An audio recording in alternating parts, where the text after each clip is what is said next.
That afternoon, Naomi realized something important. Not everyone would adjust easily. But she no longer needed their permission to exist. Naomi's social media following had always been modest but elegant. Fashion posts, charity events, engagement photos. She hadn't posted since the wedding.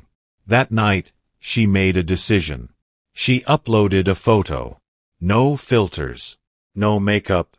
Just her and Ethan on the balcony, city lights behind them. Caption: "This is my face. This is my truth. And this is love without conditions." Within minutes, the comments exploded. Some were cruel. "Wow. Didn't expect that. He married her for money? She catfished him." Naomi's hands shook as she scrolled. Then the other comments came. "You're brave. My daughter has scars too. Thank you. This healed something in me." By morning, the post had gone viral. News blogs picked it up. Talk shows requested interviews. People debated beauty, deception, and honesty. Naomi panicked. "I never wanted attention," she told Ethan. He held her face gently. "You didn't ask for it," he said. "But you're changing something bigger than yourself." For the first time, Naomi understood. Her truth was no longer just hers. It was becoming a mirror for others. By the end of the week, Naomi's life no longer belonged to her. Her phone rang non-stop. Emails flooded in. Morning shows, podcasts, beauty brands, trauma panels. Everyone wanted her story. Not Naomi the woman. Naomi the headline. Scarred bride who hid behind makeup. Did he know the truth? Was this marriage built on a lie? She stopped reading after the third article. At night, she sat curled on the velvet couch of the penthouse, staring at nothing. The city still sparkled, but now it felt distant, like a world she wasn't allowed to touch without being dissected. Ethan came home late one evening, loosening his tie. "They asked me today," he said carefully. "Asked you what?" Naomi whispered. "If I felt deceived." Her throat tightened. "And?" she asked. Ethan sat beside her. "I told them the truth," he said. "That love isn't shattered by scars. It's shattered by cowardice." She leaned into him, exhausted. But the pressure didn't stop. Outside the building, paparazzi appeared. Inside, whispers followed them at social events. At a charity gala they attended together, Naomi overheard someone say, "She should have told him earlier. Men deserve honesty." She trapped him. Naomi excused herself to the restroom and locked the door. She stared at her reflection. Maybe I did trap him. Her chest tightened with guilt she thought she had buried. When she came out, Ethan was waiting. "You didn't disappear," he said softly. She shook her head. "I almost did." He took her hand. "Don't. We face storms together, or not at all." The message came late at night. From a name Ethan hadn't seen in years. Renee Williams. "I saw the news. I always knew Naomi was hiding something. You deserve better." Ethan stared at the screen. Renee was his ex, polished, glamorous, socially admired. The kind of woman who fit easily into boardrooms and magazine covers. They met for coffee the next day. Big mistake. Renee looked exactly as he remembered, perfectly styled, untouched by vulnerability. "I warned you once," she said gently. "You can't build a life on secrets." Ethan frowned. "She didn't lie," he replied. "She survived." Renee leaned forward. "You married a mask, Ethan. And now you're paying for it." That night, Naomi noticed his distance. "You're quiet," she said. He hesitated, then told her everything. Naomi went still. "So even now," she whispered, "there are women who think you settled." Ethan reached for her. "I didn't come home confused," he said. "I came home angry." "Why?" "Because the world thinks beauty is owed perfection," he said. "And that loving you makes me a victim." Tears slid down Naomi's face. I never wanted to make your life harder. Ethan held her face firmly. You didn't. You made it honest. The breaking point came quietly. One evening, Naomi packed a bag. Not dramatically. Not angrily. Just silently. She stood in the closet, folding clothes with shaking hands. She left a note on the bed. I love you enough not to ruin you. Ethan found it an hour later. Panic hit instantly. He searched the penthouse, the parking garage, then the rooftop. Naomi stood at the edge, city wind pulling at her robe. She wasn't planning anything dangerous, just thinking too loudly. I can't be the burden everyone keeps reminding you I am, she said when he reached her. Ethan stepped closer. You don't get to decide my limits for me, he said firmly. She turned, tears falling freely now. I'm tired, Ethan. I've been strong my whole life. He pulled her into his chest. Then stop being strong, he said. Be real. Be tired. Be human. With me. She sobbed, deep, ugly sobs she never allowed herself before. That night, Naomi didn't leave. But she finally understood. Love isn't proven when everything is beautiful. It's proven when staying would be easier to escape. Naomi didn't wake up inspired. She woke up exhausted. The kind of tired that sleep doesn't fix.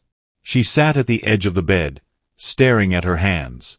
For the first time since the wedding, she didn't feel like running, but she also didn't feel like pretending everything was fine. I don't want to be known for my scars, she said quietly over breakfast. I want to be known for my voice. Ethan nodded. Then take control of the story. Later that day, Naomi declined 3 TV interviews. Instead, she accepted one invitation, on her terms. A small but respected live-streamed forum called Unfiltered. No makeup sponsorships. No dramatic lighting. No clickbait host. Just conversation.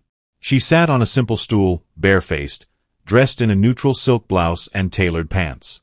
The camera zoomed in gently, not intrusively. The host asked softly, "Why now?" Naomi took a breath. "Because I spent my life apologizing for surviving," she said. "And I'm done." She spoke about the fire, about childhood, about how beauty became safety, not vanity, about how fear can turn protection into a prison. "I didn't hide because I wanted to deceive," she said. "I hid because I didn't believe I could be loved out loud." The clip went viral, but differently this time. No mockery, no cruelty, just silence. Then respect. Women shared stories. Men admitted ignorance. Parents wrote about their children. Naomi cried afterward, not from shame, but from release. For the first time, she wasn't reacting. She was leading. Success doesn't protect you from pressure, it magnifies it. Ethan learned that when a major investor called him in. "Your personal life is becoming visible," the man said carefully. "Perception matters." Ethan leaned back in his chair. "So does integrity." The investor sighed. "Some clients are uncomfortable." "With what?" Ethan asked calmly. "A woman who survived?" Silence. That night, Ethan made a decision of his own. At a high-profile real estate summit, one he was scheduled to keynote, he didn't talk about profit margins or luxury trends. He talked about character. "Luxury," he said into the microphone, "isn't about perfection. It's about freedom. And any success that requires silence from the people you love isn't success at all." Cameras flashed. Whispers followed. Naomi watched from home, hands over her mouth. He didn't protect her quietly anymore. He chose her publicly. Some deals stalled. Others disappeared. But something else happened too. New partnerships emerged. Different investors reached out. People who valued substance over image. Ethan realized something important. Standing up didn't shrink his world. It clarified it. One evening, weeks later, Naomi stood in the bathroom again. The same mirror. The same lights. But a different woman. She picked up a makeup brush, then paused. She didn't put it down in shame. She smiled. She applied light makeup, not to hide, but to express. No heavy concealer. No masks. Just choice. When she stepped out, Ethan looked up from his laptop. "You look beautiful," he said. She laughed softly. "So do I without it." "Yes," he agreed. "You do." Naomi walked to the balcony, city air brushing her face. The same city that once terrified her now felt like a witness to her growth, not a judge. She rested her head on Ethan's shoulder. "You know," she said, "I used to think love meant never being seen too clearly." "And now?" he asked. "Now I know love is being seen completely, and still being chosen." Below them, the city of 2026 glowed, modern, imperfect, alive. Just like her. Naomi had not been back in South Fulton in over 15 years. The neighborhood still smelled the same, warm pavement, fried food from corner shops, summer air heavy with memory. The houses were smaller than she remembered, closer together, like they leaned on each other for survival. Ethan parked quietly. "You don't have to do this," he said. "I do," Naomi replied. "I can't keep building forward if part of me is still hiding back here." The house stood at the end of the street. Rebuilt. Repainted. But unmistakable. The firehouse. Her chest tightened. A neighbor recognized her immediately. "Naomi?" the woman gasped. "Baby, is that you?" Naomi nodded, tears already forming. "You saved your cousin," the woman said. "We never forgot." Inside the house, Naomi stood where flames once ruled her childhood. She touched the wall where she remembered heat, fear, and screaming. She closed her eyes. "I forgive you," she whispered, to the past, to the scars, to the girl who survived. Ethan watched quietly. This wasn't about him. It was about her finally reclaiming every piece of herself. Naomi didn't plan to start a movement. She just started speaking. Schools invited her. Support groups asked her to visit. Parents reached out. She spoke about trauma without drama. About beauty without lies. About love without conditions. She started a foundation. Face forward supporting burn survivors and children recovering from trauma, physically and emotionally. Luxury brands reached out again. This time, Naomi said yes, but with contracts rewritten. No retouching. No filters. No hiding. Her first campaign image showed her standing confidently, scars visible, posture proud. The response was overwhelming. Sales soared. Messages poured in. A teenage girl wrote, "I stopped hating my face today." Naomi stared at the message for a long time. This was bigger than pain. It was purpose. On their first anniversary, Ethan surprised Naomi. Same penthouse. Same city view. But this time, no fear. No secrets. They dressed slowly. Laughing. Relaxed. Naomi removed her makeup without hesitation. Ethan watched her, not with curiosity, not with evaluation, but with familiarity. "This feels like the real wedding night," she said softly. Ethan smiled. "It is." They danced barefoot in the living room. Shared wine. Shared silence. No masks. No armor. Just two people who had chosen each other after the truth.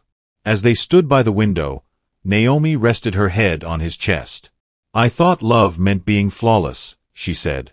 "And now?" Ethan asked. "Now I know love means being free." The city lights reflected in the glass.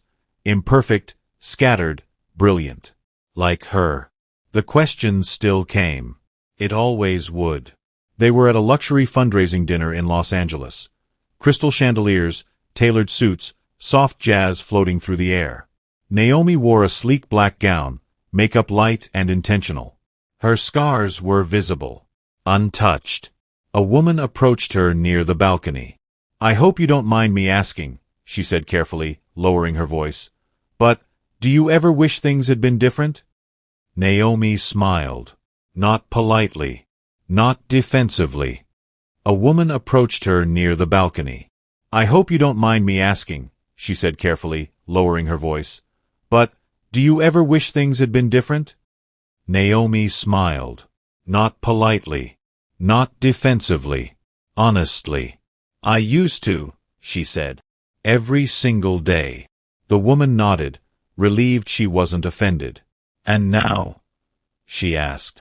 Naomi glanced across the room at Ethan, who was laughing with a group of donors, completely unaware he was being watched. "Now I'm grateful," Naomi said, "because the fire didn't ruin my life. It revealed who could walk through it with me." The woman swallowed, eyes shining. "Thank you," she whispered. Naomi watched her walk away and realized something quietly profound. The question no longer reopened wounds. It confirmed healing.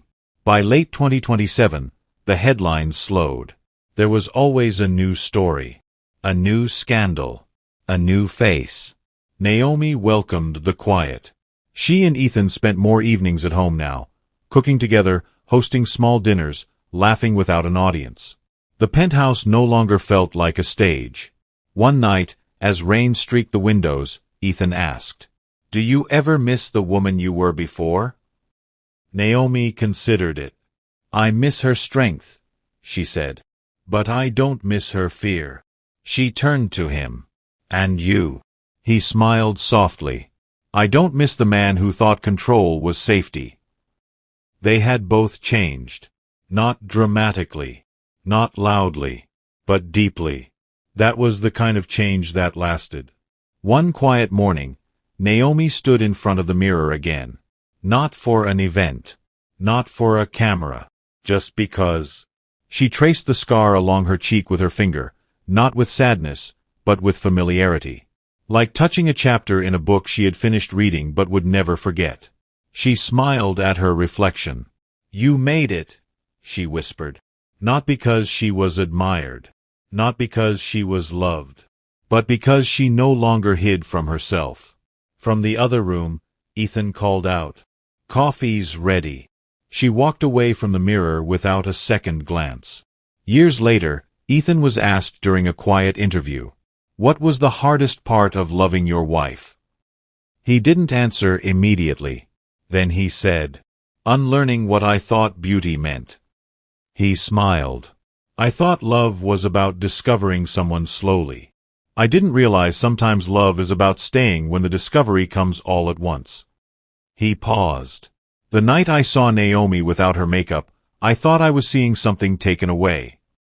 He looked directly at the camera. "I was wrong.